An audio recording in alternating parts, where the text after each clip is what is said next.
Hi, everybody. It's Todd Felderstein from Smartphone Theater. And I don't know if you remember, but a couple of years ago, I had this amazing good fortune to sit down with the now late Alan Arkin, and we had this amazing, incredible conversation, which I would like to share with you now in smaller 15-minute chunks, much easier to digest, much easier to watch and really absorb all this wonderful knowledge and wisdom that he shares in our conversation. So sit back and relax. This is part one. I think you'll have a great time. I really had.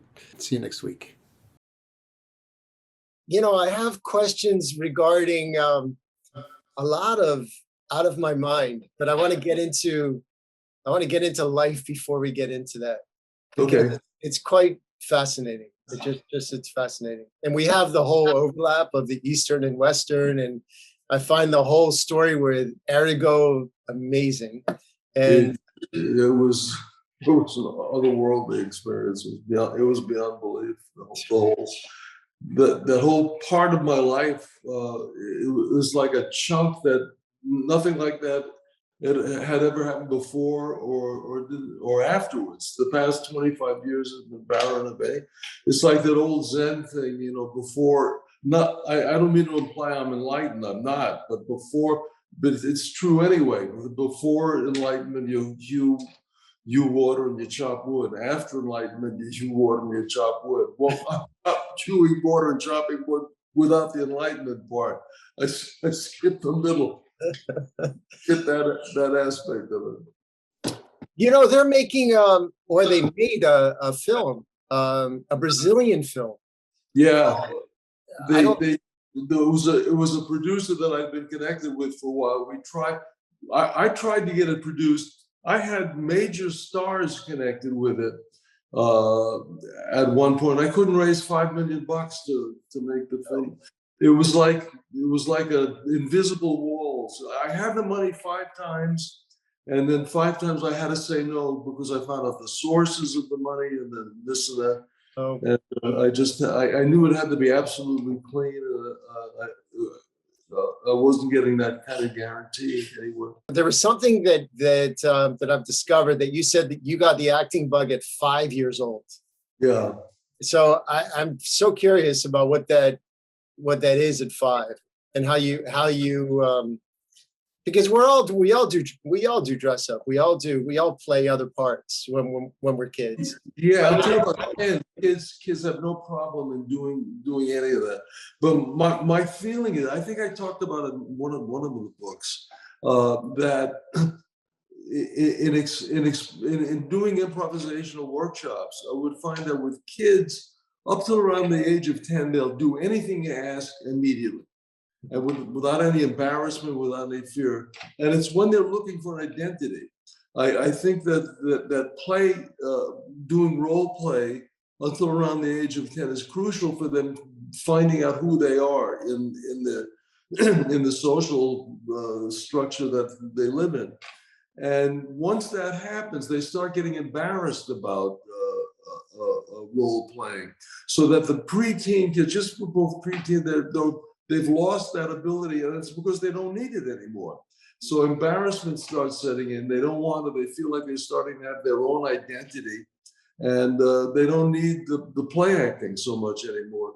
Right. And with us people who have kept up with it, I think it's because the identity, in a lot of cases, I feel like actors' identities are not fixed. That they've had these issues when they're kids, and they've never gotten resolved in some way or another. They're looking for the profession to do it that doesn't do it. Right. It doesn't do it. You only do it by life. Mm-hmm. If that makes any sense. I mean, people used to say to me, "Oh, you're so great with accents. You can do it. It's such a great talent." It's not a talent. It's a talent. It's not a particular talent. It's a talent that every kid on the planet has until they no longer need it, and then it goes away. Like, why does every child on the planet sound exactly like the place they come from? It's because they're perfect imitators until they don't need it anymore. Right. And my guess, I haven't spoken to a lot of people who do imitations, But my guess is that the people who do it the best are the people who have identity issues of their own. I know that Peter Sellers did. He never knew who he was. The people around him said that nobody ever knew who he was. So my sense is that it's probably true of a lot of people who do that. I don't. I give myself credit for not needing to do that. I used to do it all the time. I used to be imitating people all the time. That's kind of dropped away, I'm happy to say.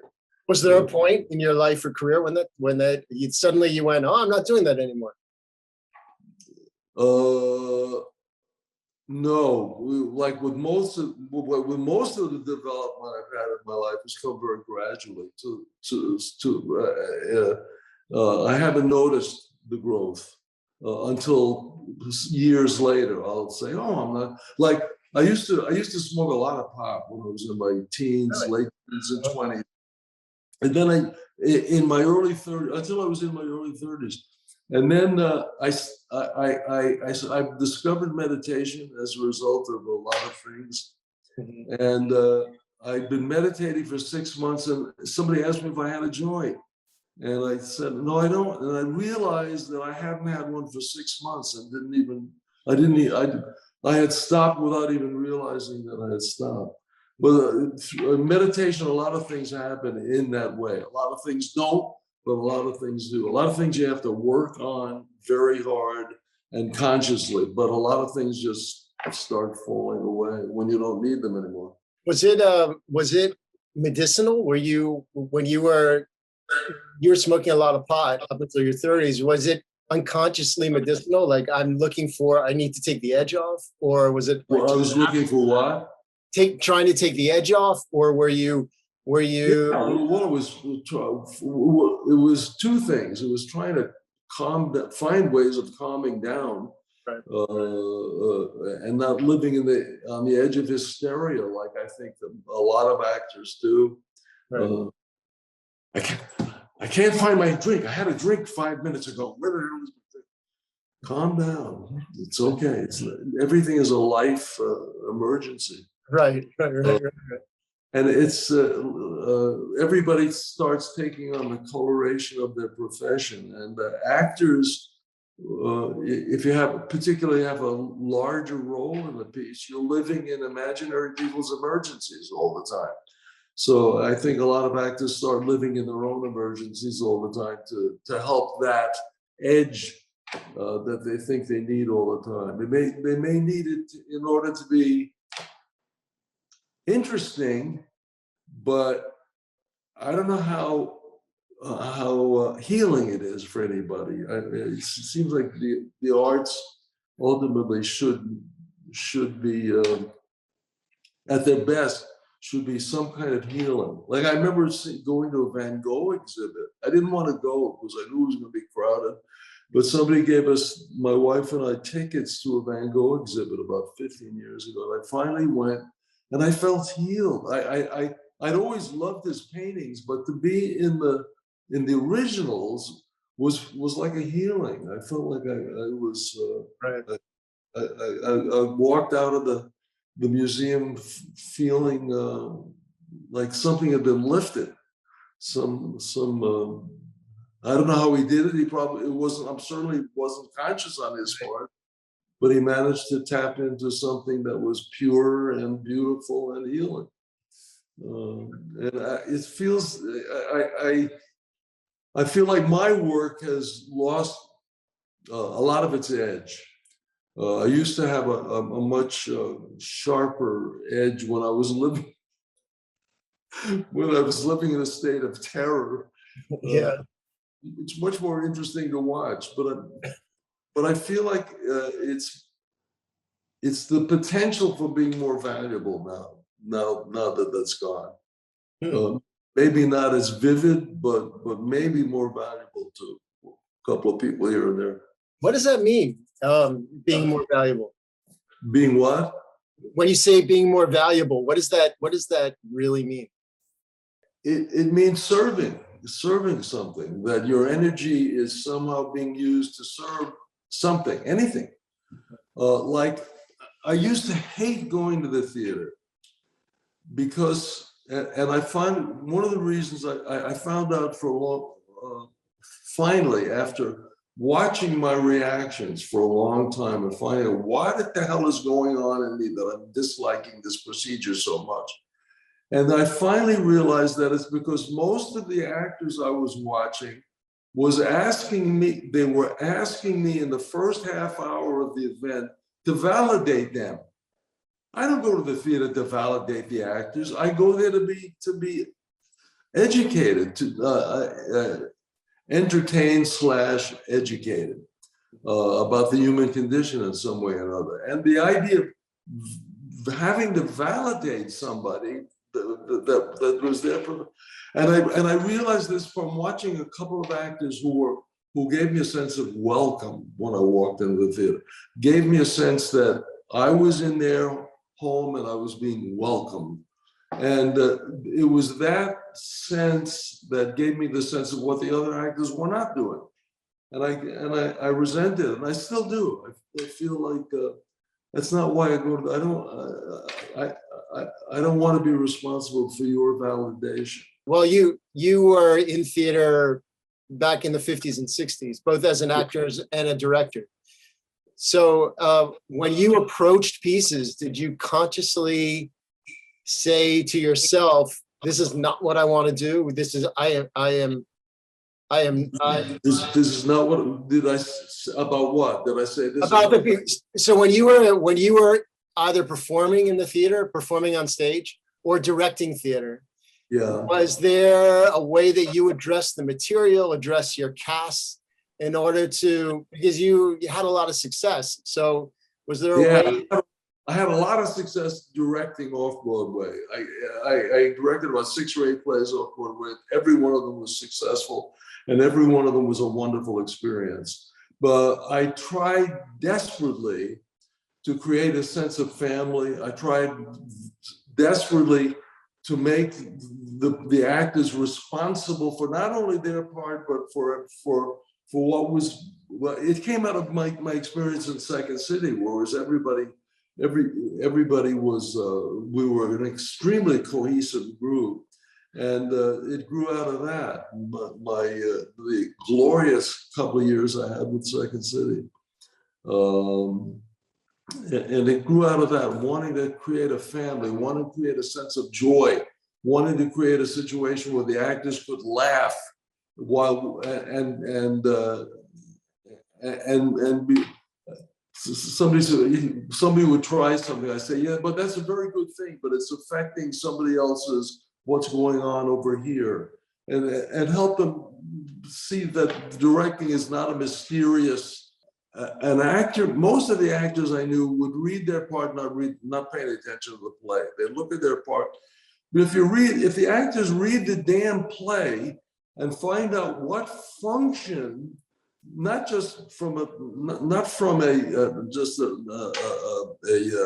method message of what is who am I, and going into your own past, but what function does your character play in the play? That saves you an awful lot of time and effort. If you look and say, without my character, what would happen to the play that needs to happen? Without my character, and it saved me an enormous amount of time and energy. I said, oh, my character has to do the following, and I'd be in that way, I'd be an ally to the director who had to do that with every character in the play. Right. And you did that as well as a director. So when you're I did that. I tried to make my problems everybody's problems. Our problem in general is to make the statement of the play clear to the audience through the characters. I'll shut up now. No. Is that discovery? Is that learned or is that instinctive? I think it partly came out of my need for theater to be a family that I never really felt 100% comfortable in.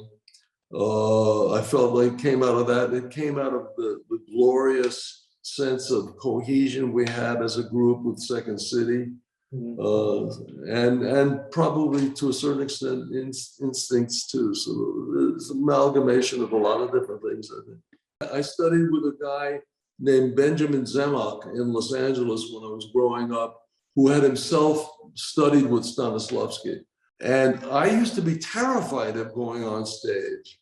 I knew I had to do it, but I was also terrified.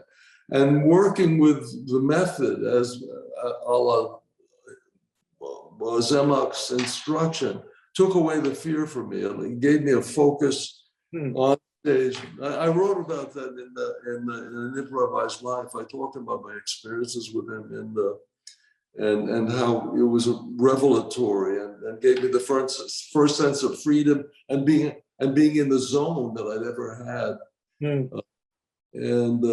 I became such a fanatic for that way of working that I was in the zone a lot in the early days. And it was, I think, one of the greatest experiences anybody can have on this planet, in this plane of existence.